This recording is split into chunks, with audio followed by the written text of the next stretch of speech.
Assalamualaikum warahmatullahi wabarakatuh. Baiklah, kali ini saya akan memaparkan tentang aksi nyata saya, modul 3.1.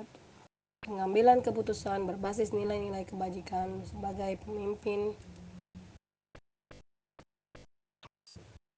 Perkenalkan, saya Lestari Hidayati SPD, asal sekolah SMK Negeri 5 Palembang, merupakan CGP Angkatan 10, Kota Palembang, Sumatera Selatan.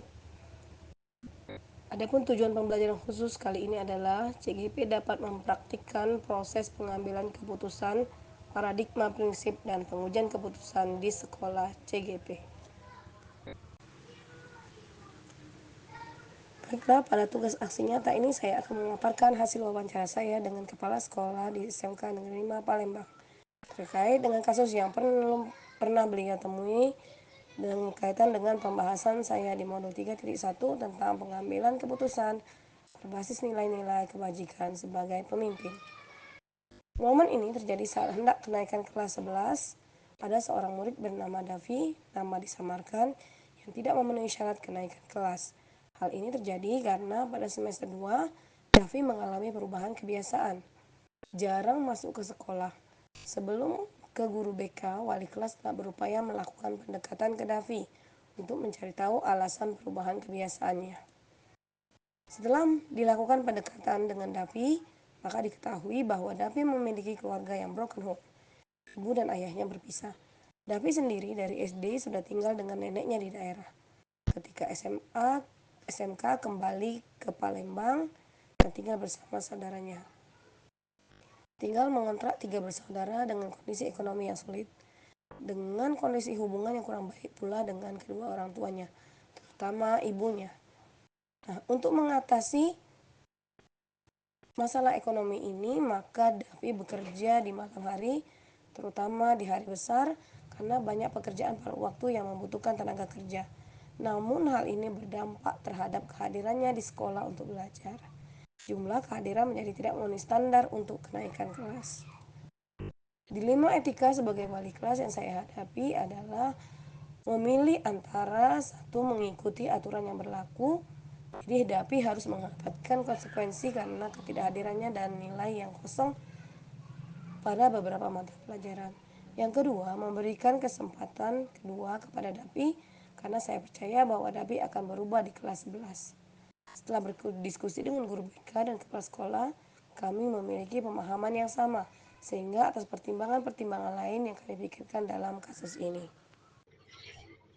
Paradigma yang digunakan adalah rasa keadilan lawan rasa kasihan, atau yang kedua jangka pendek dengan jangka panjang. Rasa keadilan lawan rasa kasihan. Rasa keadilannya ialah memberikan konsekuensi sesuai peraturan sekolah yang menerapkan aturan secara konsisten agar tercipta keadilan. Rasa kasihan memberikan kesempatan kedua untuk Davi melalui pendampingan, memberikan support dan menanamkan keyakinan pada dirinya bahwa Davi bisa menjadi individu yang lebih baik. Paradigma jangka pendek lawan jangka panjang. Jangka pendek, Davi akan mendapati penilaian yang kurang menyenangkan dari teman-teman sekelasnya karena dianggap mudah naik kelas. Jangka panjang, jika ini terkait dengan masa depannya, jika Davi tidak naik kelas, maka Davi akan kehilangan kesempatan untuk memperbaiki masa depan, ekonomi, dan kondisi keluarganya. Prinsip yang mendasari yaitu care-based thinking atau berpikir berbasis rasa peduli. Keputusan yang dibuat adalah untuk memberikan kesempatan kedua didasarkan pada rasa empati dan peduli kepada Davi, serta pemahaman terhadap situasi dan kondisi yang dihadapi Davi. Saya pun memposisikan diri saya seperti Davi, bahwa saya juga ingin diberi kesempatan dan diberi kepercayaan untuk berubah. 9 langkah pengambilan keputusan. Yang pertama adalah nilai-nilai yang saling bertentangan. Nilai yang saling bertentangan dalam kasus ini adalah keadilan, yaitu mengikuti peraturan sekolah dengan empati, peduli, dan memberikan dukungan. Langkah kedua, siapa saja yang terlibat. Pada kasus ini yang terlibat adalah murid, wali kelas, guru BK, kesiswaan, dan kepala sekolah. Yang ketiga, fakta-fakta yang relevan, yaitu Yang pertama, absensi ketidakhadiran, kedua, tugas-tugas yang belum terselesaikan di beberapa mata pelajaran, ketiga, orang tua yang berpisah, keempat, ekonomi keluarga yang tidak memadai. Langkah keempat, pengujian benar atau salah. Yang pertama, uji legal.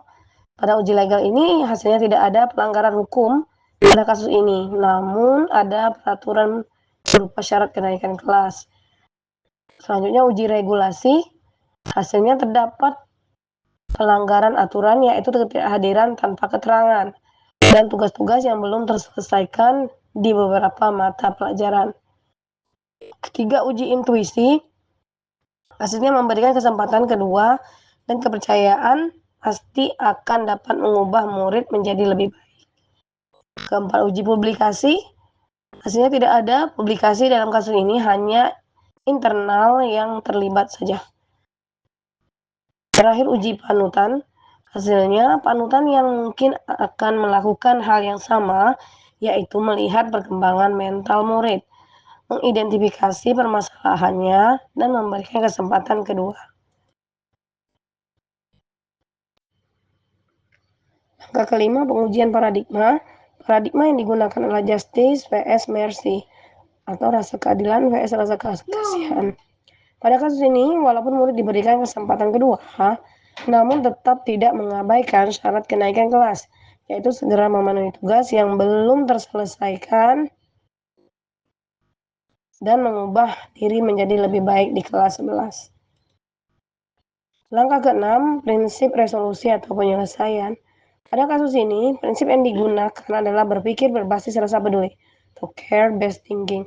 Prinsip ini digunakan karena rasa peduli dan empati serta memikirkan jangka panjang. Langkah ketujuh, investigasi opsi trilema. Dengan berdiskusi bersama wali kelas yang melibatkan kesiswaan dan kepala sekolah, maka diputuskan untuk memberikan kesempatan kepada murid tersebut untuk memperbaiki diri dengan terus mendapatkan bimbingan dan arahan serta memberikan pemahaman kepada teman-teman lainnya agar tidak terjadi kesalahpahaman. Langkah ke-8, buat keputusan. Di keputusan yang diambil adalah memberikan kesempatan kepada murid tersebut untuk tetap naik kelas namun tetap dalam pendampingan berkelanjutan oleh wali kelas, guru BK, dan berkoordinasi dengan kesiswaan. Langkah ke-9, lihat lagi keputusan dan refleksikan. Menurut wali kelas dan guru BK, ini merupakan keputusan yang tepat karena percaya dan yakin murid tersebut akan berubah menjadi pribadi yang lebih baik. Tentu saja keputusan ini juga berdasarkan hasil musyawarah bersama kesiswaan dan kepala sekolah. Evaluasi ketepatan tahapan pengambilan dan pengujian keputusan. Langkah-langkah pengambilan keputusan sudah tepat karena saya tidak bekerja sendiri.